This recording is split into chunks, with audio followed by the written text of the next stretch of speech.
સુરેન્દ્રનગર શહેરની અંદર સામાન્ય વરસાદે ભારે તારાજી સર્જી છે। ગણપતિ ફાસ્ટર, વઢવાણ, માનવ મંદિર, રતનપર બાયપાસ રોડ અને આસપાસના વિસ્તારોની અંદર આવેલી 30 થી વધુ સોસાયટીઓની અંદર ઘૂંટણ સમૂહ પાણી ભરાઈ ગયું છે, જેના લીધે સ્થાનિક રહેવાસીઓને ભારે હાલાકીનો સામનો કરવો પડ્યો।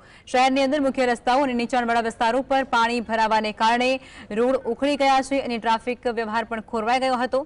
ત્યારે સોસાયટીઓની અંદર પાણી ભરાઈ જવાને કારણે લોકોને ભારે હાલાકી વેઠવી પડી રહી છે। સુરેન્દ્રનગર, રતનપર, જોરાવનગર, વઢવાણમાં આશરે 30 થી 40 જેવી સોસાયટીઓમાં અને જીઆઈડીસીમાં હાલત અત્યારે બહુ ખરાબ છે। પાણી ભરાઈ ગયા છે।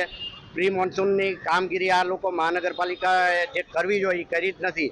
મહાનગરપાલિકાને પ્રી મોન્સૂન કામગીરીના આશરે 3 કરોડ રૂપિયા ફાળવેલ છે, છતાં કોઈ કાર્યવાહી કરેલ નથી। અને એટલે જેથી કરીને કીચડ થાય છે। કીચડ થાય આની પહેલાના ગયા વર્ષના ચોમાસામાં એવી તકલીફ થઈ કે 108 કે એમ્બ્યુલન્સ આવી નથી શકી કે ક્યારે કે ભાઈ એક સગર્ભા સ્ત્રી હતી અને એને ડિલિવરીનો જે દુખાવો ઉપડે ત્યારે એક સ્ત્રી ત્યાં અને એમ્બ્યુલન્સની જરૂરિયાત હતી, ત્યારે સ્થાનિક સુવિધાના તંત્રને સુવિધાના હિસાબે સ્થાનિક લોકોને પૂરી સુવિધા